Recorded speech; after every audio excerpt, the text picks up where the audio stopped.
Every society has some form of clowns.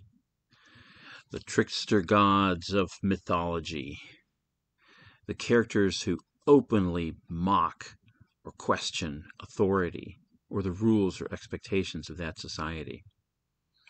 Invariably, such tricksters get punished, usually by their own foolish actions.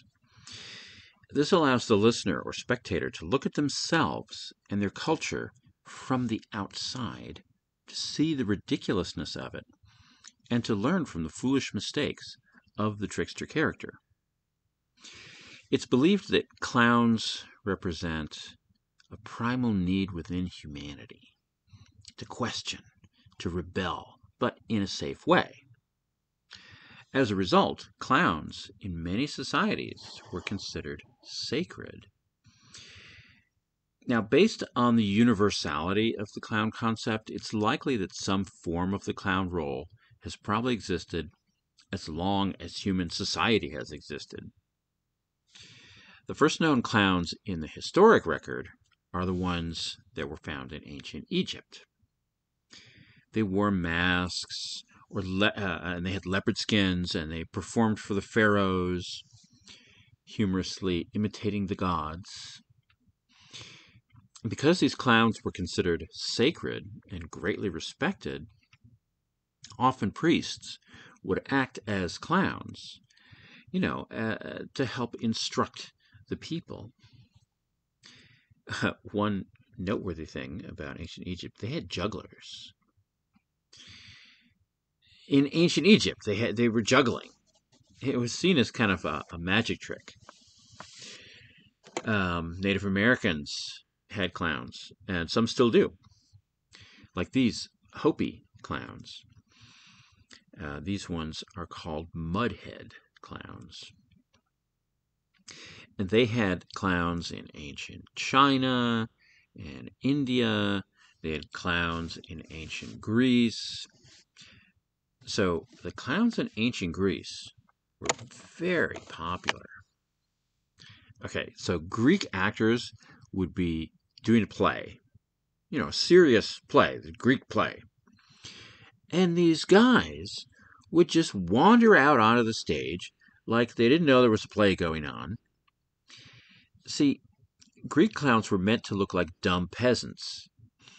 So they'd have some extra padding to make them look plump, and they'd come in like Homer Simpson, eating something, and they'd just walk into the story and make fun of the villains and just mock what was going on. Basically breaking the fourth wall in the same way that Deadpool does today. So these Greek clowns would interact with the audience. They'd talk back, sometimes even throw peanuts at them. And they were very, very popular. So then, years later, in ancient Rome, they had clowns. They still had these guys who were basically known as rustic fools or village idiots. But they had several different types of these clowns. And among them were names like the Stupidus or the Moriones. And these were the origin of our words stupid and moron. So the Romans also had mimes, and they had clowns in bright multicolored outfits. So you can see that a lot of our modern traditions can be traced back to Rome. Okay, so even after the collapse of the Roman Empire, a lot of these clowning traditions continued in Rome and throughout parts of Italy. So one of these Italian traditions included the archetypal character of Punchinello. Punchinello was this guy. He was a short, fat, he was kind of squat. He was a buffoon. So he's the rustic fool. But he was grotesque, usually had a long nose and a big chin, hunchback, and he became a staple character throughout that time. The time meaning between the fall of the Roman Empire and the, let's say, the Middle Ages. So Punchinello was stupid. He had no morals. A good example of this live action, whatever you want to say, this live version of Punchinello was in the opera Rigoletto. So Rigoletto is this morally corrupt court jester who, well, he comes to a bad end. It's an opera. But the most famous depiction of Punchinello, of course, is Punch and Judy. And that's a puppet show that was first done in England in 1662. But before that, in Italy, they still had the live Punchinello. And that was part of the commedia dell'arte. So in the 1500s through the 1700s, they had the commedia dell'arte, which in English they just said the Italian comedy. But they would have the same characters from show to show. So you might have two different shows being performed in different parts of the country, but they'd have the same characters. And these were often improv or semi-scripted skits or scripted skits that would include improv. And it was like a modern version of, it's like an old version of the modern Saturday Night Live. So, okay, so you would have several characters, and we're just going to talk about a couple. You had Punchinello, and you had Pierrot. Now, Pierrot is very well known even today. He wore these baggy white clothes, big buttons, usually a hat, and he was the straight man. He was stern or serious, melodramatic, sometimes sad or melancholy, sometimes tragic. He was sort of fine-tuned in France in the late 1600s, but he started as part of the commedia dell'arte and was then he continued in that. And a lot of things were written over the years, especially around that time, so 1600s, 1700s, involving characters from the commedia dell'arte, because everyone knew these characters. It was just a thing that everyone knew. So operas, ballets, classical music, everything would depict the characters from the commedia dell'arte. Don Giovanni, Rigoletto, Pagliacci, especially Pagliacci, because that one is telling the story of actors in the commedia dell'arte and how their real lives are reflecting the play. Okay, so you had Punchinello, you had Pierrot, and you had Harlequin. Harlequin was the foil to Pierrot, whereas Pierrot wore these big white baggy clothes. Harlequin would wear these very tight-fitting, very bright, colorful clothes. And Harlequin was clever, and he was witty and nimble and light-hearted, playful, but sneaky. And Harlequin was the romantic character. That's why you have the modern Harlequin romance books, because Harlequin was the romantic character. Now, Harlequin often was portrayed as the servant who would undermine the plans of his master. So he would be given an assignment, and then he would subvert it somehow, because he was clever. Now, another character that was in the commedia dell'arte was Columbine, or that's in English, but in Italian it was Columbina. But Columbine was a woman who was played by a woman. And this was a big scandal. In the Middle Ages, all the parts were always played by men for everything. In Japan, anything that was done that was theatrical was always men. So Columbine was always played by a woman. And it was a big deal. The church protested and said it was scandalous that to have a woman in the theater. So the character of Columbine, you can think of her as the first female clown. But sometimes she wasn't very clownish. Sometimes she was just playful or funny, but sometimes she was just there to be witty or pretty or something like that. And she would be pursued by Pierrot or by Harlequin, depending on the story. Sometimes she would be married to Pierrot, but secretly the lover of Harlequin. So Columbine would often be dressed like a normal person, sometimes a little elaborate or kind of over the top a little bit. And if they were doing a play where she was the lover of Harlequin, then sometimes she would be dressed to match his outfit.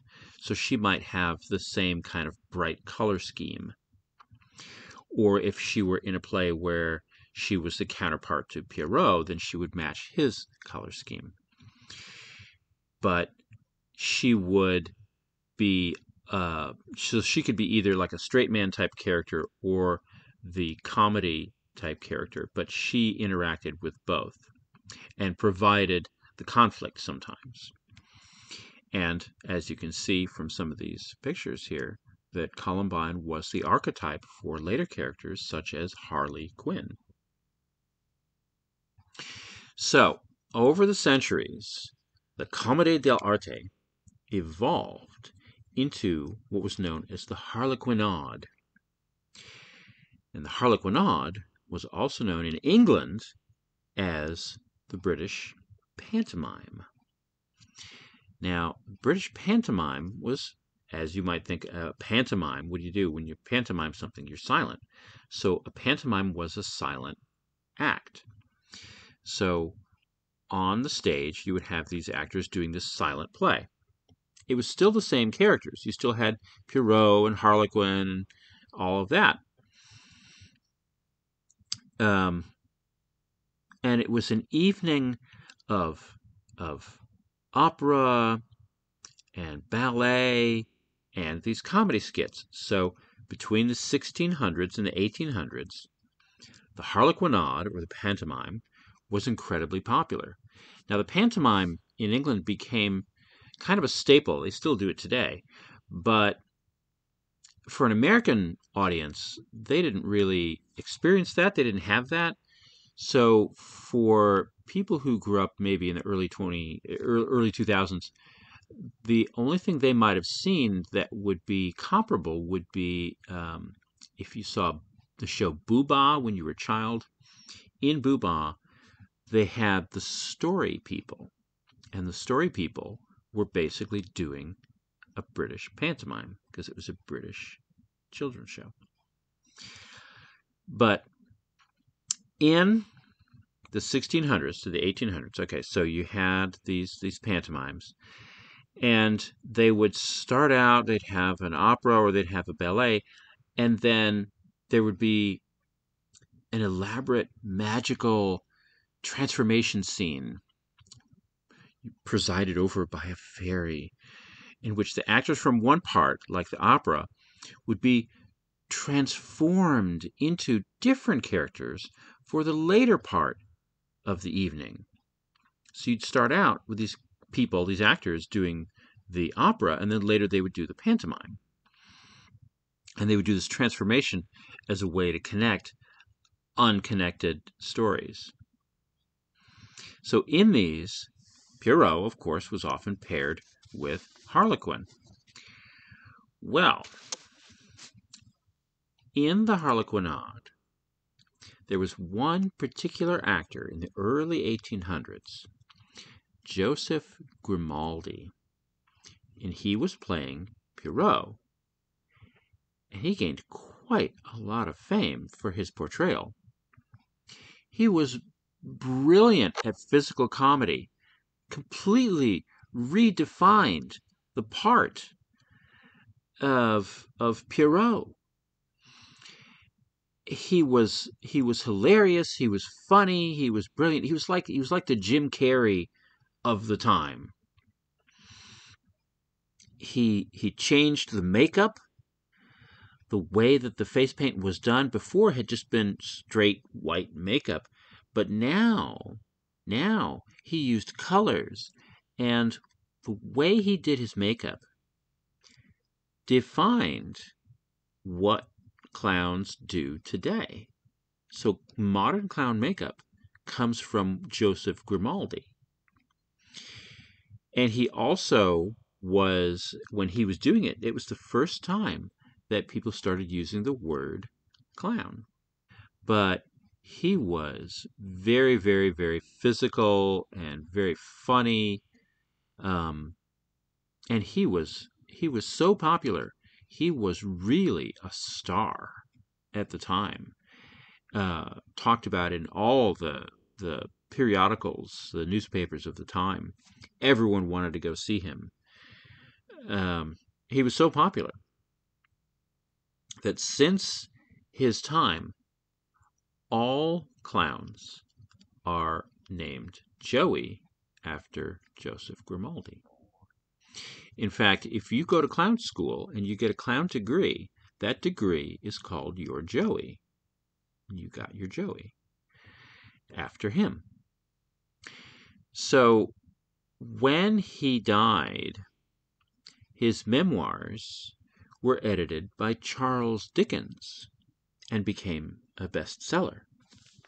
And Charles Dickens was invited to do this, but he really wanted to do it because he had seen Grimaldi perform when he was a child. So when Dickens was a child, he saw Grimaldi.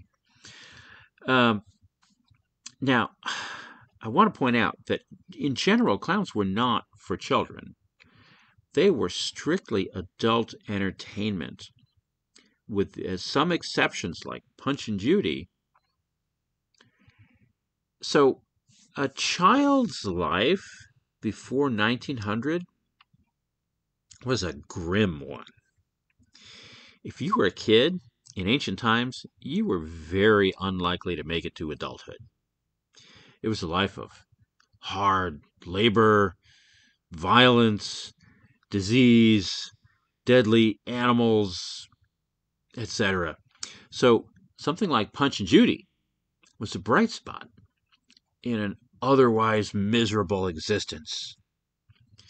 A moment of laughter. So the humor of the time matched the hard life. It was rough, it was crude, it was often violent. So in 1768, something new came along.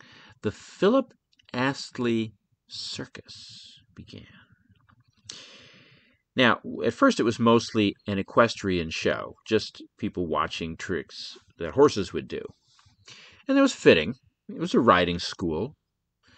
But a couple of years later, around 1770, he expanded it to include jugglers, tightrope walkers, and clowns. And by the 1860s, a whole new type of clown had developed.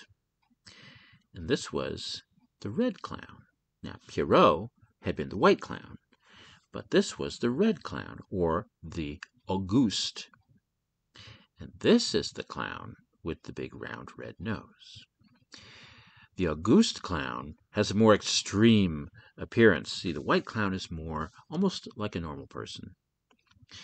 But the red clown is more wild and crazy, drawing on the Roman rustic fool archetype. It's a clumsy oaf who's of lower status, and it's the trickster. It's the ancient trickster. So it's prone to pranks or making elaborate plans which inevitably fail. Has a hard time performing simple tasks. It's the fool. It's the troublemaker. It uses slapstick humor. So the red clown was created to be a foil to the white clown. The white clown was the smart one, sophisticated. It was above it all. It would assign a task to the red clown and say, all right, red clown, you're going over there and you're going to do that. And the red clown would be like, what? Oh, okay. And so the white clown was the instructor, and then the red clown would try to perform the task and usually would fail or would subvert it or something would go wrong. And the white clown was immune to the slapstick. So the white clown would never get hurt. The white clown would never get the pie in the face. But the red clown, the auguste, that's the tradition and the role of the auguste clown, is to get the pie in the face, to get squirted with the flour. The red clown would only cause harm to other red clowns or to itself. The white clown was innocent or oblivious and remained unharmed. So the auguste, of course, would make plans or come up with something devious which would result in its humiliation because it was drawing on the ancient tradition of the trickster. And around this time, you had a new type of clown develop. So you had the white clown, you had the auguste, then you had something new, the character clown. Now, the character clown was created just to fill a role in a skit.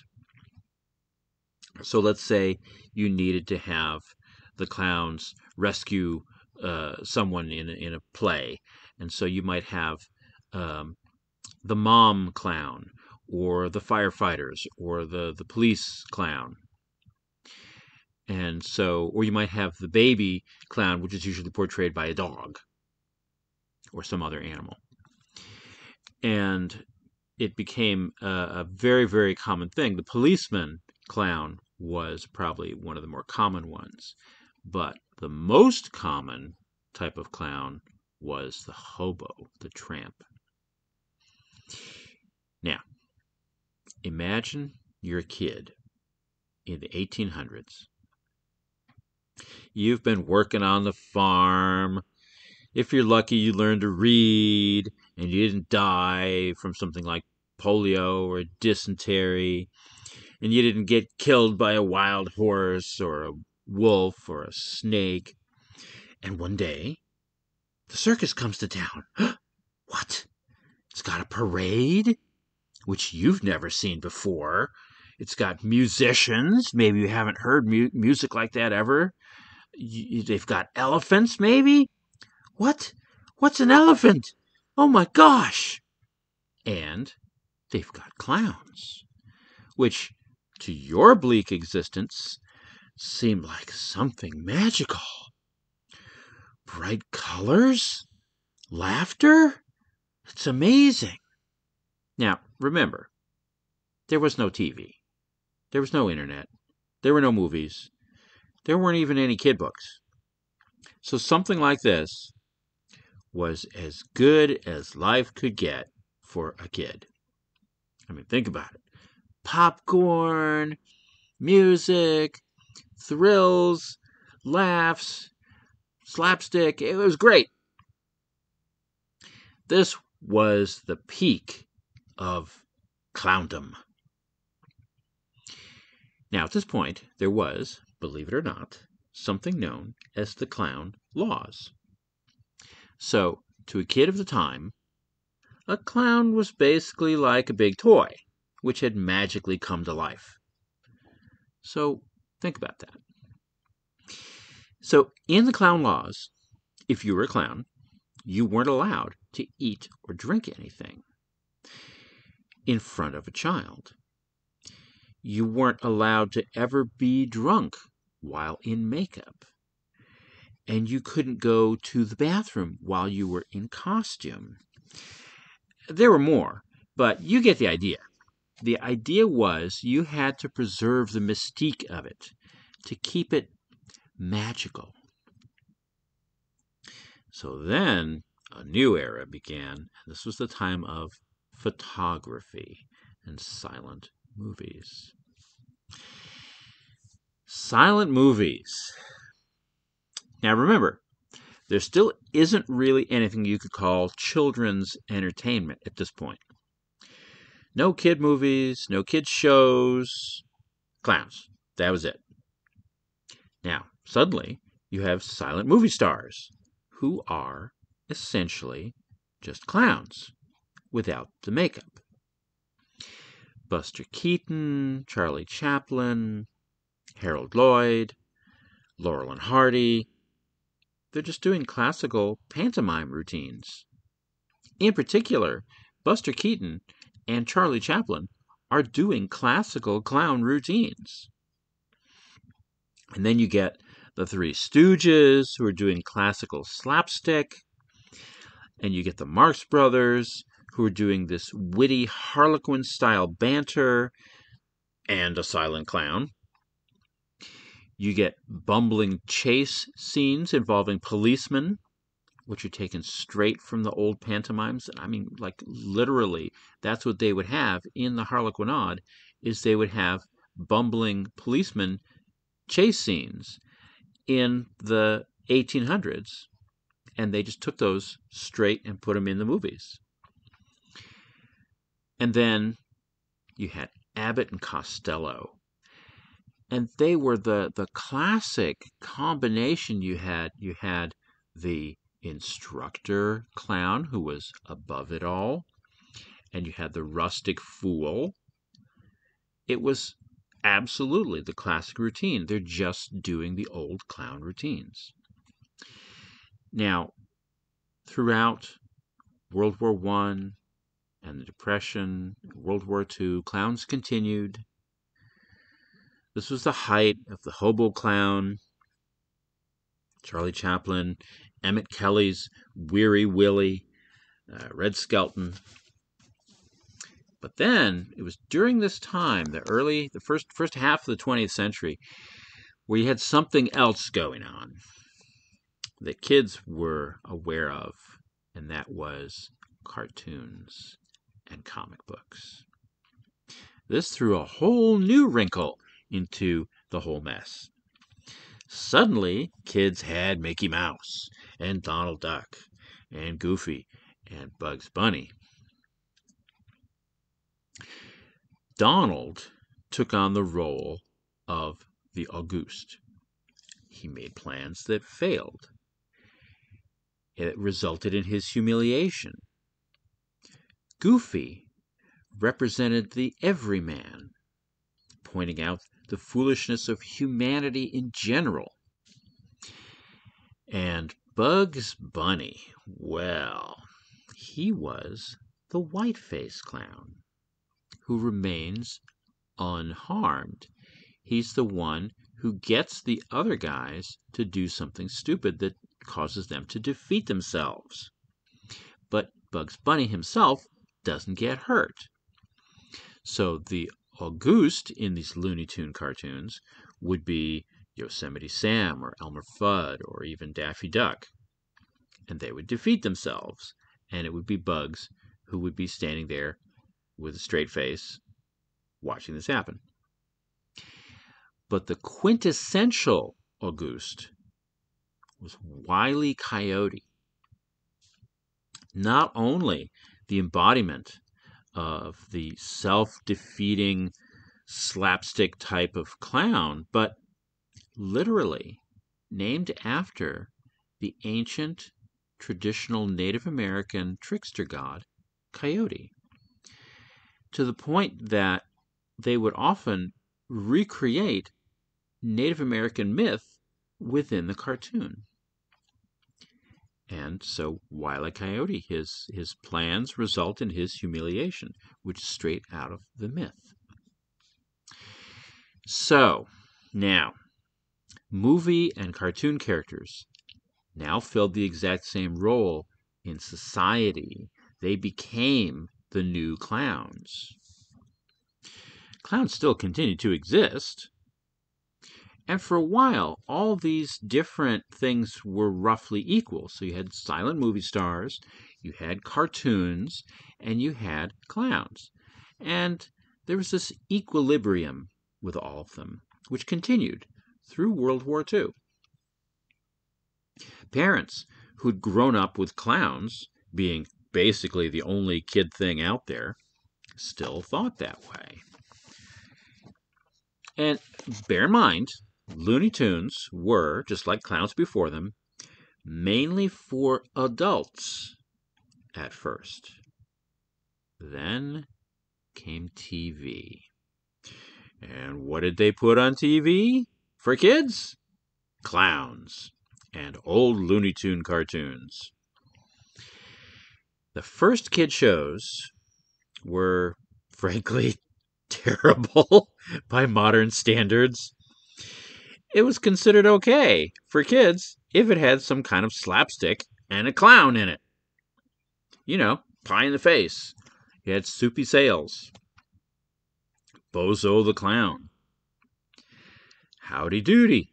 And on Howdy Doody there was a clown, Clarabelle the Clown, who was actually played by Bob Keyston, also known as Captain Kangaroo.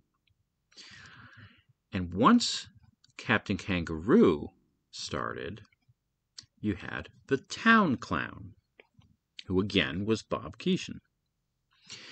But Captain Kangaroo was the first of what we would call a kids' show. He was like a gentle grandparent. There was still some slapstick, but there were also quiet, peaceful times, introducing children to animals, reading stories to the viewer, and his gentle format went on to inspire Mr. Rogers. Again, a gentle, understanding approach. The world had become a safe place for kids. In the post-polio modern world, kids were expected to live to adulthood. They didn't usually die from diseases or violence anymore. A child's life was generally stable and safe. And the role clowns had previously occupied had been filled by other things.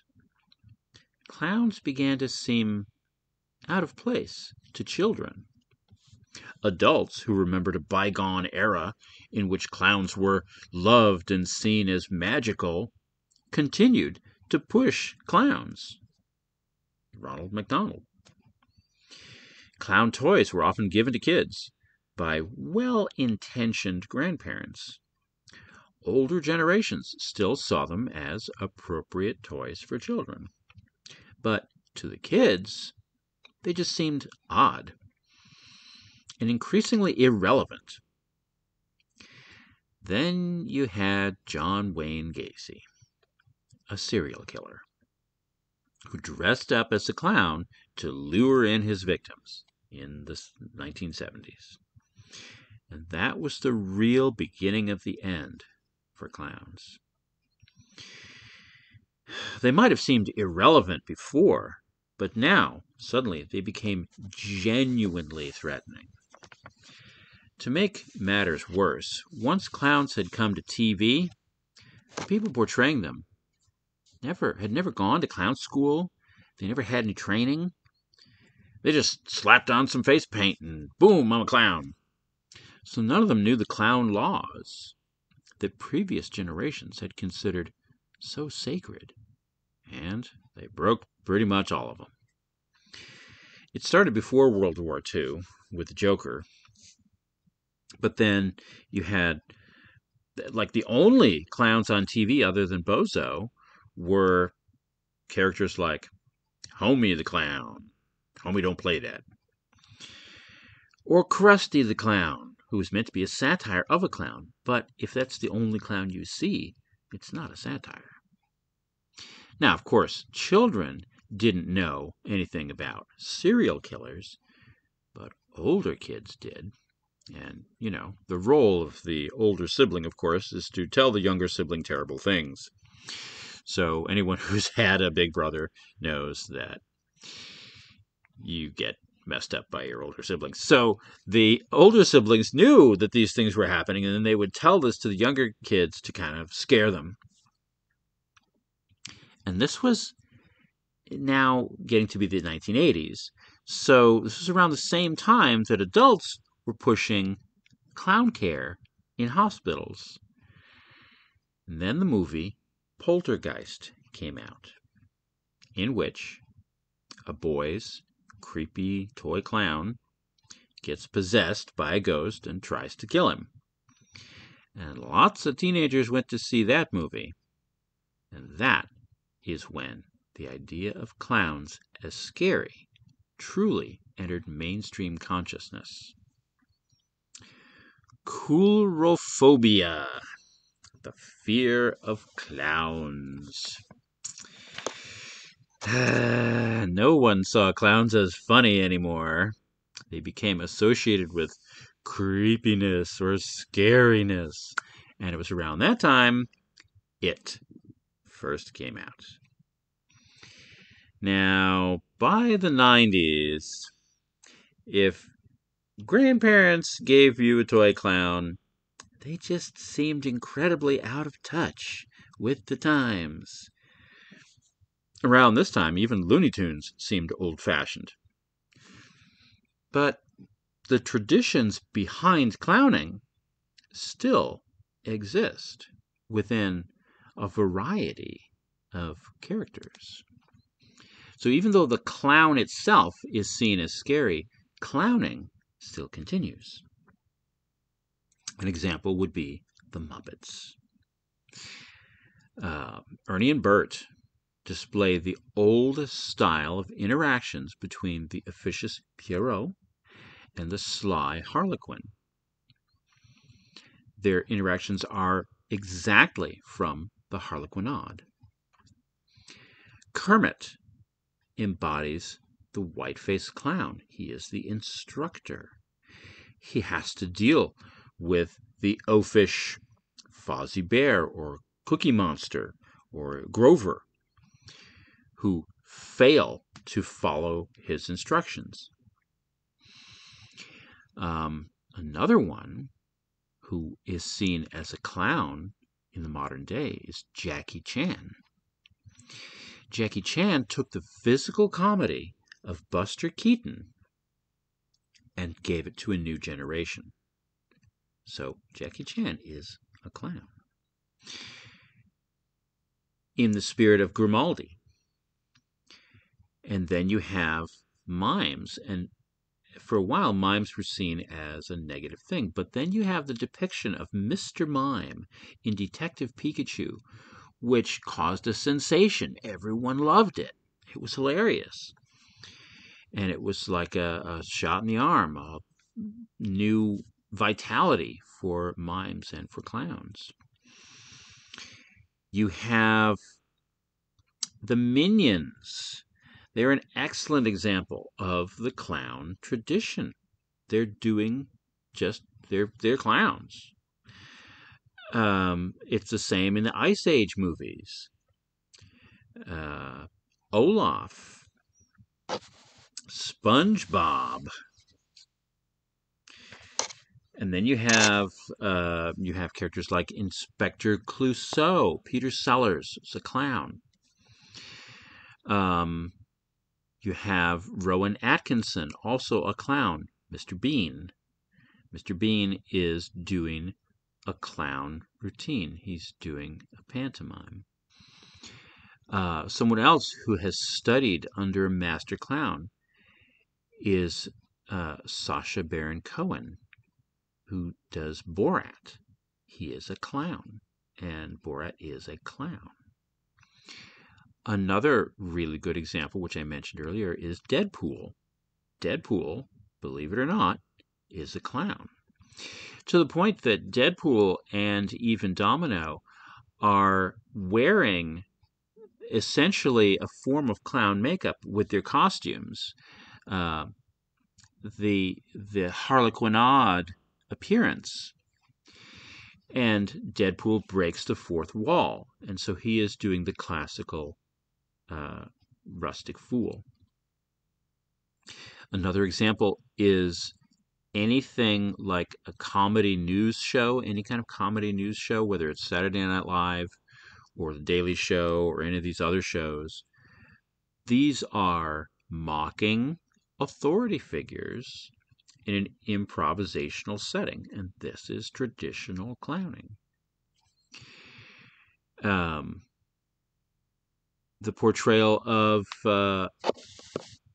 Trump on Saturday Night Live, that's clowning because they are mocking an authority figure in this type of setting. So that's clowning. So even though clowns themselves have sort of declined and may be on the way out, clowning as a tradition still exists and will probably always exist in some form. All right, well, that's it for me. Thank you. Bye.